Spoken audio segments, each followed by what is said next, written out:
जब तक बीएसपी में प्रॉपर बाबा साहब की पॉलिसी नहीं चलेगी, बाबा साहब का संविधान लागू नहीं होगा, भारतीय संविधान के तहत में ही ये पार्टी काम नहीं करेगी, उसी तरीके कार्यकारिणी नहीं बनाई जाएगी, तब तक नहीं उद्धार होने वाला बसपा का।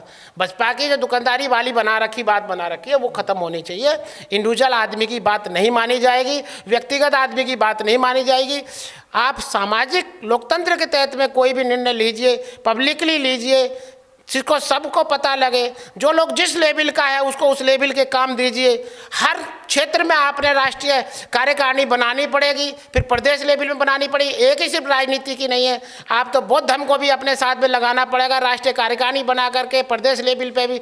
ये बहुत सारे परिवर्तन जरूरी है। बाबा साहब ने रिपब्लिकन पार्टी जब बनाई थी उसमें एक संविधान, अगर रिपब्लिकन पार्टी को पढ़ लेंगे ना, उसके संविधान को पढ़ लेंगे, उनमें बहुत सारी चीज़ें, लेकिन दल्ले और इस तरीके के बिकाऊ लोग आए थे, भ्रष्ट लोग आते हैं तो संगठन का नाश कर देते हैं। अब ये राष्ट्रीय स्तर पर जो नाश हुआ है बहुजन समाज पार्टी का, साहब काशीराम साहब ने अपना बलिदान दिया, और ऐसे लाखों लोग थे जिन्होंने अपना घर परिवार का नाश किया, अपनी जवानी, अपनी कुर्बानियां दी हैं। वो आज बड़ा दुख होता है कि पार्टी के इतनी बुरी तरह से हार, जबकि 2017 में सत्ता आने वाली थी, ईवीएम पे खिलाफ में घपला हुआ, और उसके बाद में फिर ये 2022 में चुनाव लड़ने की जो भूल करी है उसका विरोध नहीं किया है।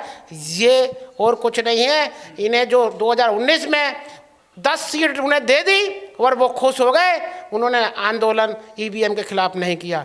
यही हमारी सबसे बड़ी हार है। और रणनीति जो है, हमारे रणनीतिकार जो हैं बसपा के, वो निठल्ले ही कुर्सी में एसी रूम में बैठ करके प्लानिंग करते हैं, कोई बहुजन समाज के बीच में नहीं जाते। इसीलिए हमारी हार है, और इस हार की मैं नैतिकता के तौर पे जिम्मेदारी लेता हूं। हमारी लीडर की तरफ से मैं माफ़ी चाहता हूं, और बहुजन समाज के लोगों से अपील करता हूं कि बहुत तरीके से जितने भी सामाजिक संगठन बने हुए हैं वो अपनी तौर पे बैठें, चिंतन करें और इसका एक तोड़ निकालें कि इस तरीके से कमजोरी हमारी राजनीतिक पार्टी की जो बनी है वो ना बने, और किस तरीके से सिंगल हैंड आदमी पे जो जारी है पावर जो है उसको अपने हाथ में ली जाए और लोकतंत्र उसमें स्थापित किया जाए। देखिए, घर का मुखिया है, उसकी जिम्मेदारी बनती है हार की भी और जीत की भी।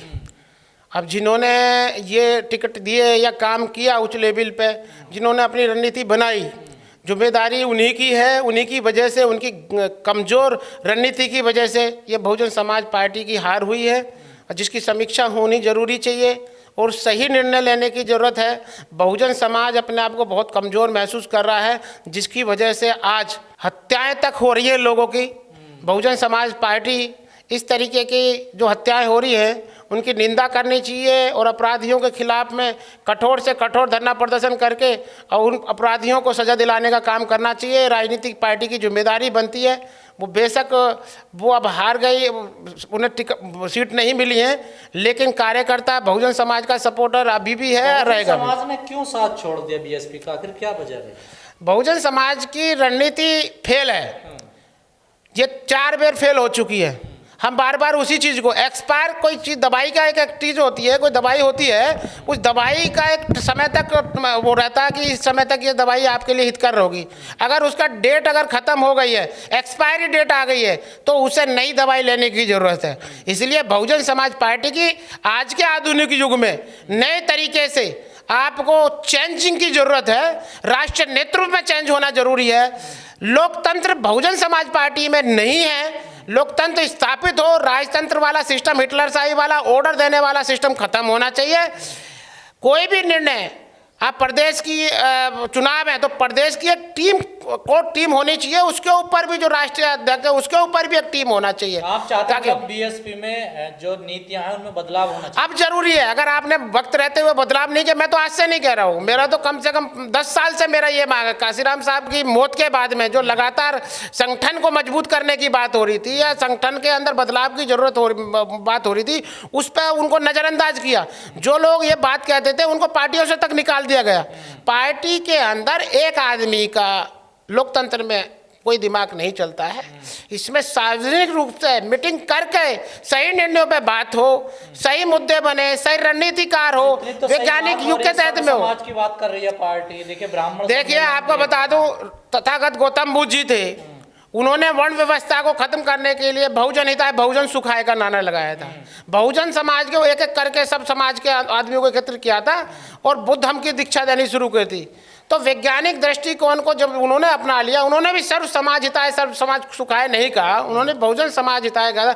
और बहुजन समाज पार्टी का अगर नाम रखा गया था, मंथन हुआ था बाकायदा, एक बार का नहीं, एक साल नहीं, लगातार बहुजन समाज पार्टी का नाम रखा गया। उस टाइम पे भी सर्वजन समाज पार्टी हो सकती थी, बहुजन समाज पार्टी ही क्यों रखा गया? क्यों? इसकी नींव ही बहुजन समाज की रखी गई, बहुजन हिताय बहुजन सुखाय के लिए रखी गई थी। ये 85 और 15% की लड़ाई थी। तो 85-15% की लड़ाई में क्या कर दिया कि उन 15% में जो मात्र 4% 3% लोग हैं, उनको इनमें ज़्यादा हिस्सेदारी देने की बातें कर दी। उनको 80% 90% हिस्सेदारी देने वाली बीएसपी ने बात कर दी। जबकि ये लोग जो हैं लगातार ऐसे संगठनों में जो बहुजन समाज के लिए काम करते हैं। लेकिन कई लोग कह रहे हैं बीएसपी का हारने की वजह एक ये भी है कि ब्राह्मणों पर ज्यादा दाव लगाना। आप इस बात से सहमत? देखिए, ये दाब किसी पे भी लगा लो, आप रणनीति जब तक नहीं बनाओगे, जब तक कोई प्लानिंग नहीं करोगे, जब तक आप जमीनी स्तर पे कार्यकर्ताओं को जो रुष्ट हैं उनको मनाने का काम नहीं करोगे, जब तक आप दलाल पैदा करते रहोगे, जब तक आप पैसे को महत्व दोगे, जब तक जमीनी स्तर पे जो गरीब तबका है, जो मर रहा है, भूखा मर रहा है, उसके पास जाकर के उसके हमदर्दी की बात नहीं करोगे, उन्हें जो पिट रहा है उन्हें गले लगाने की बात नहीं करोगे, उनके पास जाओगे नहीं, बैठोगे नहीं, तो इसमें बसपा पीछे रही है। यहाँ सिर्फ और सिर्फ हवाई पे लोग काम करते रहे और काम नहीं हुआ। कैडर कमजोर हो गया। कैडर जो बंद किया गया है, कैडर ही तो नहीं है। आज भाजपा अगर सत्ता में है, वो कैडर वोट है उनकी, वो लगातार समाजों और समाजों के बीच में काम कर रहे हैं। उन्होंने बहुजन समाज के लगातार टुकड़े कर दिए, हजारों टुकड़े कर दिए। तो उनको संगठित करने के लिए भाजपा की जिम्मेदारी थी, वो लगातार जमीनी स्तर पर जो हमारा सरकारी तबका था, जो वामसेव का था, उसको वामसेव को की मीटिंगें बंद करना, वामसेव को ख़त्म कर देना। और जो हमारे अलग अलग संगठन, बहुत बड़े बड़े संगठन काम करते हैं, उनको एकत्रित ना करना, ये बहुत बड़ी भूल थी। जब आप वोटों को बिखराव कर लोगे, वोटों को रखवाली ही नहीं कर पा रहे हो तुम, तो आप दूसरे से कैसे वोट ले लोगे? आपने अपनी वोटों भी खराब कर दी। आप अगर मान लीजिए खेत के मालिक हो, तो आप अपने खेत की तो रखवाली कर लो। वहाँ में जानवर घुस रहे हैं, वहाँ में पशु घुस रहे हैं, वहाँ में पक्षियाँ घुस रहे हैं जो आपकी फसल को नष्ट करें, आप उनसे रक्षा ही नहीं कर पा रहे हो और आप दूसरे का खेत रखाने चल दिए। तो कई लोग कह रहे हैं कि ईवीएम से हारे हैं हम लोग। देखिए, ईवीएम का मुद्दा तो आज नहीं, 2017 में इलेक्शन हुआ था, उस टाइम पे मायावती जी ने बोला था हर 11 तारीख को जिला कलेक्ट्रेट पे धरना प्रदर्शन भूख हड़ताल रहेगी, काला दिवस, 2 बार काला दिवस बनेगा। किसने मना करे? किसने कैंसिल किया? वो क्या डर था? आज जो डर है, जो ये सब चीजें बैठी हुई हैं, वो जब एक बार बताइए, जिस पार्टी का लीडर ही सरेंडर कर दे, आम छोटे कार्यकर्ता क्या करेगा? चुनाव ठीक से लड़ा नहीं गया आपकी नजर? चुनाव बिल्कुल, आप एक बार बताइए, आपको पता है ईवीएम में गड़बड़ हो रही है, तो आप अपनी वोटों बढ़ाने के लिए ईवीएम का विरोध करो प्रॉपर। आप पूरे भारत के अंदर आंदोलन बड़े स्केल पे चलाओ ना। जब आप अपनी रक्षा नहीं कर पा रहे हो, अपनी वोटों की रक्षा नहीं कर पा रहे हो, आप आरोप प्रत्यारोप। ईवीएम पे तो जिन्होंने बनाई है, अमेरिका ने है, जापान है, वहां पे ईवीएम से वोट नहीं होता। आप यहाँ पे आस्थावादी लोग हैं और आप आज ईवीएम पे भरोसा कर रही है भारत सरकार। क्यों कर रही है? उन्हें पता है एक बटन से सारा खेल उनका हो रहा है, तो उन्हें जरूरत क्या है उसको कैंसिल करने की? तो मना कर दिया, ऐसा कुछ नहीं है। चुनाव आयोग में जो बैठे हुए हैं, जिस तरीके की बातें हो रही है, वो कह कौन रहा है, कर कौन रहा है? सुप्रीम कोर्ट में बार बार ये केस करके अब वीपीपीटी पेटी क्यों लगाई आपने?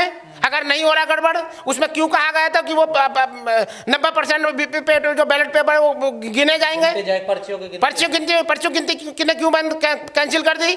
कहाँ गायब हुई? मतलब तो सवाल खड़े नहीं, सवाल तो बहुत बड़े खड़े हैं। ये हमारा देश नहीं है। आपके अदर कंट्री के दो लोग भी ये देखते हैं कि उत्तर भारत के अंदर लोकतंत्र की हत्या कर चुके हैं।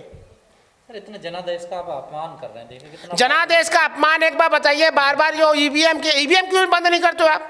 तो आप लोग हारने के बाद कहते हैं ना। हारने के बाद नहीं, हारने से पहले भी आप ये कंटिन्यूटी हुई है, तो ये जिम्मेदारी बन रही है, तो सामाजिक संगठन राजनीतिक दलों की बन रही है। ये बड़े जो भ्रष्टाचार में लिप्त है, बहुजन समाज के या अदर समाजवाद के या अदर राजनीतिक पार्टियां, जिन्होंने बार बार बीच में हवा सा बनता है, इनकी तोते में जैसे जान होती है ना, इनका कोई भ्रष्टाचार केस होते हैं, वो मरोड़ देते हैं ऊपर वाले और ये फट देना ठंडे हो जाते हैं।